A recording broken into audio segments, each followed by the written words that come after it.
Assalamualaikum warahmatullahi taala wabarakatuh.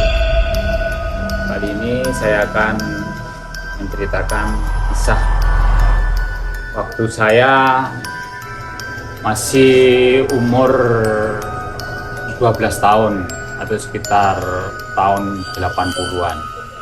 Itu kejadiannya saat itu ada gunung Kelut yang meletus sekitar tahun 80-an. Waktu itu saya pulang dari sekolah, itu ada teman-teman di sekitar saya lagi ngumpul lah, lagi ngumpul main-main.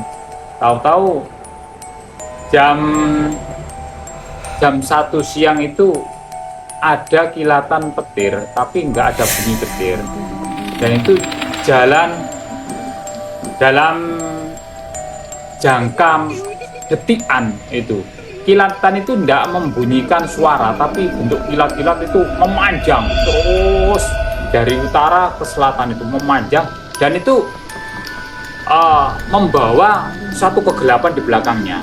Setelah kilatan itu lewat, itu belakangnya itu membawa semacam debu yang banyak banget, dan akhirnya matahari tertutupi oleh debu itu.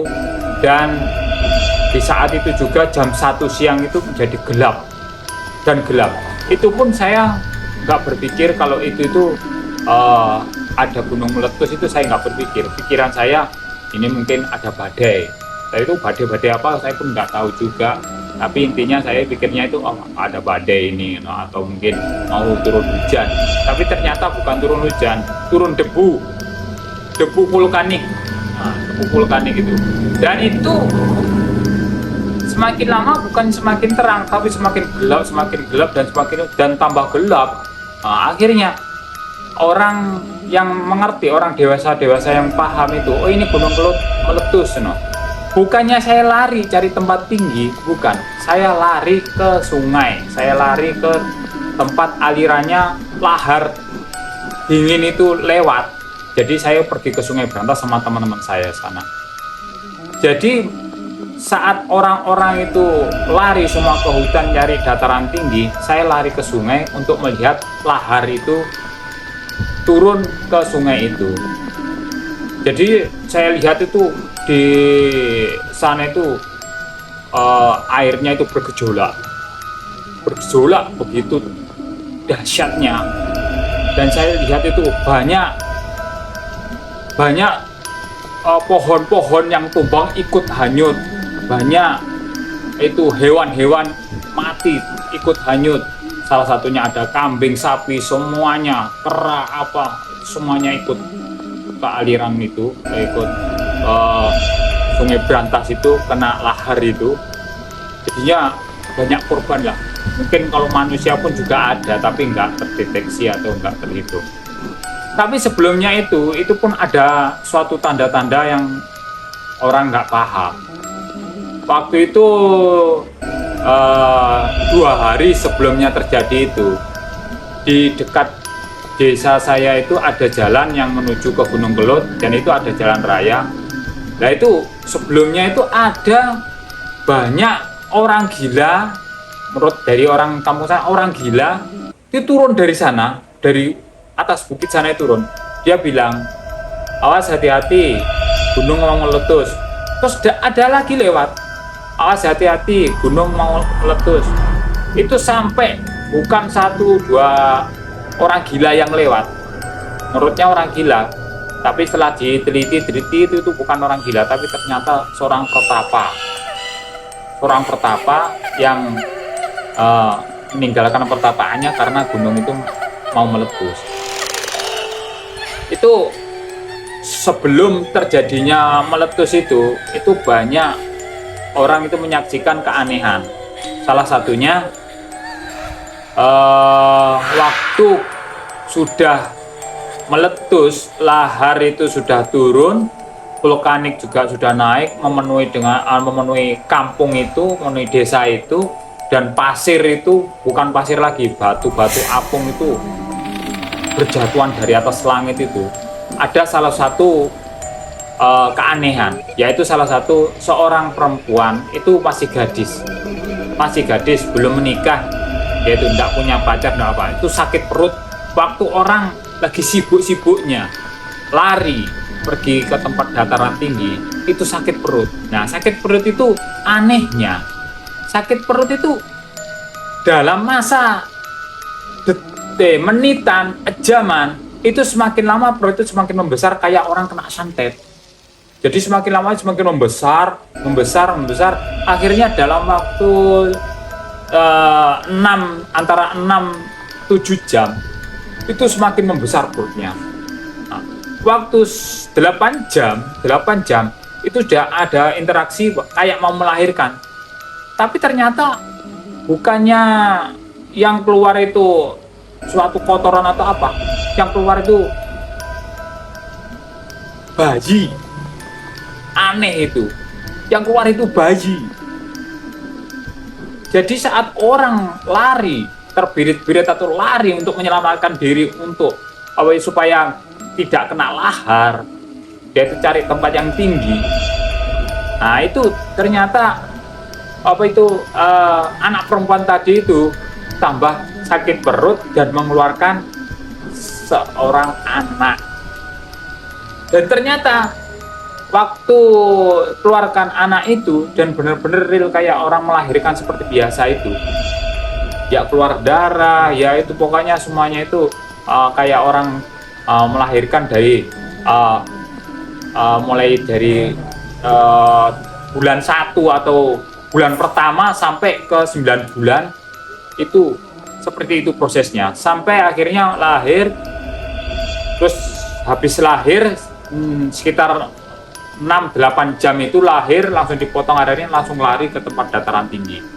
Dan bayi itu anehnya dalam satu malam, besoknya si bayi itu kayaknya memberi isyarah kepada orang tuanya juga keluarganya bahwasanya dia itu cuma numpang lewat. Intinya bayi tadi itu adalah seorang pertapa, masih keturunan kerajaan Kediri itu. Masih keturunan kerajaan Kediri yang bertapa di Gunung Kelut itu. Jadinya dia itu rohnya masuk ke tubuh seorang perempuan tadi dan mencari wadah baru berupa seorang bocah atau seorang bayi yang lahir tadi secara dadaan tadi itu. Itu benar, itu real itu. Dan itu terjadi dalam masa bukan bulan atau hari, itu waktu jam, bener-bener itu jam. Dari jam 1 siang itu, jam 1 siang lagi orang panik-paniknya lari, dia sakit perut. Dari jam 1, 2, 3, 4, 5 itu semakin lama semakin membesar. Dan 6, 7 ke 8 itu lahir seorang anak, seorang bayi. Jam apa? Bukan hari, jam. Langsung membesar. Langsung membesar. Dari jam 1 sampai ke jam 7 itu ada interaksi langsung. Jadi sakit perut itu semakin lama semakin membesar dan akhirnya waktu 7 jam itu langsung rasa sakit perut itu seperti orang melahirkan. Akhirnya lahir benar-benar lahir, keluar seorang bayi di dalam situ. Itu bukan keluar apa, tapi keluar bayi. Dan bayi itu pun akhirnya sampai jam jam 8, 9 itu bayi itu keadaan keluar sehat dan dibawa pergi ke tempat dataran tinggi untuk menyelamatkan saat orang-orang mencari perlindungan supaya cari tempat tinggi supaya tidak kena lahar dingin itu. Terus dapat satu malam, hari itu orang tuanya dikasih mimpi bahwasanya si bayi itu hanya numpang lewat atau numpang tempat. Nah, ternyata si bayi itu mengucapkan kata-kata atau berbicara melalui mimpi, bahasanya dia itu seseorang yang ada keturunannya sama kerajaan Kediri itu. Akhirnya dia asuh terus sampai sekarang itu insya Allah masih ada lah, insya Allah masih ada. Nah di waktu itu orang lagi sibuk-sibuknya orang itu pergi mencari selamat. Nah, kembali lagi ke cerita saya bukannya pergi ke hutan mencari tempat yang tinggi, enggak, tapi saya melihat air yang ada di Sungai Brantas itu yang semakin lama semakin meluap, semakin tinggi. Nah, saya lihat banyaknya hewan yang terhanyut, banyaknya pohon-pohon yang ikut terbawa air itu sama lahar itu. Dan itu pun yang lewat itu bukan yang melalui itu, bukannya air, tapi semacam lumpur dengan penuh dengan kayu-kayu, banyak pohon-pohon yang tumbang ikut ke situ semua, ke Sungai Brantas itu. Akhirnya saya bosan, sekitar jam 4 sore, menurut saya itu jam 4 sore, saya pulang. Perjalanan pulang itu paling sekitar dari tempat itu Sungai Brantas ke tempat saya itu mungkin sekitar setengah jam lah berjalan. Gelap gulita tanpa ada penerangan. Waktu tahun 80-an itu belum ada listrik. Di daerah saya belum ada listrik. Akhirnya nyampe sana itu kaget saya. Di kampung saya itu tidak ada satupun manusia yang ada di situ. Bersih, semuanya bersih. Hilang semuanya. Dan saya tengok itu hewan-hewan itu ya kayak ternak sapi, kayak ayam. Termasuk dulu itu masih ada sepeda kumbang, ya, sepeda yang zaman dulu itu, sepeda zamannya Pak Karno, zamannya Bung Hatta itu ada di luar semuanya. Dan saya itu perlahan-lahan pergi ke tempat saya atau di rumah saya, ya. Dan sana itu nyampe di rumah itu saya kaget. Ternyata orang tua saya sudah tidak ada, mbah saya nggak ada, ibu saya nggak ada, saudara-saudara yang nggak ada, semuanya pergi. Nggak tahu kemana perginya, juga nggak tahu. Tapi saya menoleh ke arah ke selatan, ternyata di sana itu ada seseorang kiai kampung lah, sudah sepuh, dan dia tuh nggak pergi ke hutan atau mengungsi, tidak, tapi nggak tahu. Terus saya pergi ke sana, saya tanya kemana orang-orang gitu. Saya datang ke sana, assalamualaikum, namanya Mbak Suraji itu. Mbak Suraji, loh ini kemana semua orang-orang? Loh orang-orang ini semuanya lari ke sana, ke hutan sana, cari dataran tinggi. Kalau kamu pengen lari sana, cepet susul mereka. Loh sampean kok nggak lari? Wah aku ini sudah tua, mau ngapain juga. Kalau memangnya saya itu dijemput di sini atau memang ajal saya ada di sini, sudah, saya nggak mau kemana-mana, saya tunggu di sini aja. Dan dia itu berduaan sama istrinya, jadi pasrah dia itu. Kalaupun dia itu harus mati di situ, pasrah dia. Akhirnya saya panjang lebar cerita, akhirnya Mbak Suraji itu bilang, sana cari bajumu, ambil sana, cari sarung, masukkan dalam sarung, kamu lari ke sana, ke timur sana, ke hutan. Tengok ke hutan sana, lewat sungai itu. Ternyata saya ke sana, ke sungai sana. Dari sungai situ sudah kelihatan hutan sana, sebelah timur sana itu kelihatan kayak kota. Orang bawa oncor semua, bawa obor itu, lari ke hutan semuanya itu. Berduyun-duyun itu, bukan satu desa atau dua desa. Itu banyak desa lah pokoknya. Kumpul dari satu daerah, yaitu yang dataran tinggi, dia Alas Kobong itu ya, tempatnya Alas Kobong itu kan dataran tinggi. Semuanya orang lari ke sana. Jadi tempat hutan tadi itu sekarang itu seperti kota, penuh dengan orang yang membawa obor, lari karena takut gunung laharnya itu sampai ke desa yang kita huni atau kita tempati itu. Akhirnya saya pun mengikuti tempat tadi itu, mengikuti jalur itu, terus melalui itu saya mencari orang-orang yang pernah saya kenal atau yang kenal di kampung saya itu. Saya cari terus sampai sana. saya mencari. Itu bapak saya nggak ketemu. Pokoknya semuanya itu hilang semuanya. Saya itu cuma menemukan tetangga saya yang ada di sana.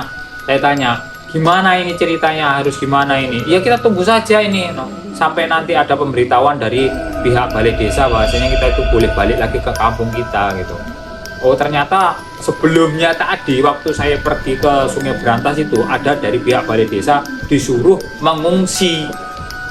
Ternyata ada pemberitahuan. Setelah habis itu saya pergi mengungsi tadi, bertemu dengan tetangga saya itu disuruh nunggu sampai ada pemberitahuan lagi bahwasanya nanti suruh balik lagi ke kampung kalau sudah ada pemberitahuan dari pihak balai desa.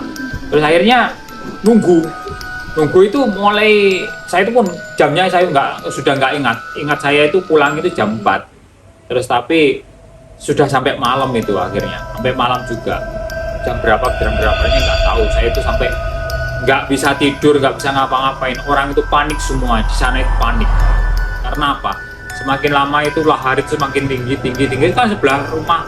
Itu karena rumah saya itu jarak 20 meter itu dari rumah saya itu sudah sungai irigasi yang besar. Kalau dari Sungai Berantas atau bendungan tadi itu air laharnya itu meluap, itu semua seluruh desa, dari desa Kebonsari, desa Jenggu, desa Jengglong, terus Daring atau semuanya itu daerah situ itu habis semuanya, kena lahar semuanya. Jadinya untuk mengantisipasi supaya kita itu selamat, makanya dari pihak balai desa itu menganjurkan kita itu untuk lari ke hutan yang lebih tinggi atau dataran yang lebih tinggi supaya kita itu semuanya selamat. Dari situ kita itu menunggu sampai nggak tahu jam berapa, tapi intinya sampai malam. Dan sekitar jam 1 atau jam 2 pagi itu baru ada pemberitahuan bahwasanya lahar itu berhenti sampai di situ dan nggak ada lagi luapan. Akhirnya orang-orang itu disuruh kembali lagi ke kampung. Jadi perlahan-lahan kita itu balik lagi ke kampung, dan sampai sana saya itu belum menemukan kedua orang tua saya sama saudara-saudara saya itu pergi kemana, saya pun nggak tahu. Saya pulang sendiri sana sama orang-orang kampung itu. Saya sana nunggu sampai akhirnya pagi tiba. Itu pagi tiba pun itu keadaan masih gelap gulita, belum bisa melihat matahari, masih debu vulkanik itu masih ada di atas langit, dan itu turun di depan rumah saya, di atas genteng saya. Itu depan rumah saya aja itu pasirnya setinggi lutut, setinggi sini, ini lutut sini. Tapi untungnya batu-batu itu, batu apung itu nggak nyampe ke rumah, cuma debu-debu saja sama pasir itu yang nyampe ke rumah itu. Jadinya baru besok paginya sekitar jam 9 pagi orang tua saya itu datang. Ternyata dia itu ada di sebelah sana, hutan sebelah sana, sama orang-orang lainnya itu, sama saudara-saudara saya itu ada di sebelah sana. Jam 9 itu kumpul lagi, dan jam 12 siang itu mulai agak mereda, vulkaniknya mulai turun, mulai memudar, matahari mulai masuk, akhirnya kelihatan semua kampung-kampung itu.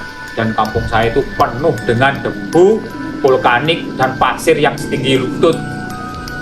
Dan banyak rumah yang roboh karena beban berat yang pasir itu yang vulkanik, debu vulkanik yang jatuh itu mengenai genteng, dan saking tebalnya banyak rumah yang miring atau roboh. Dulu waktu tahun 80-an dulu itu belum ada rumah yang terbuat dari batu, itu tidak ada. Rumah itu dari bambu dan anyaman bambu itu, dan atasnya kalau kandang sapi itu atasnya itu cuma jerami atau alang-alang itu buat atasnya itu.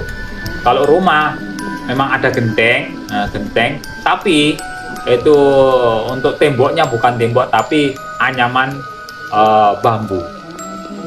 Jadi ceritanya cukup dulu sekian, dan mohon dukungannya. Jangan lupa subscribe, like, dan komen. Assalamualaikum warahmatullahi wabarakatuh.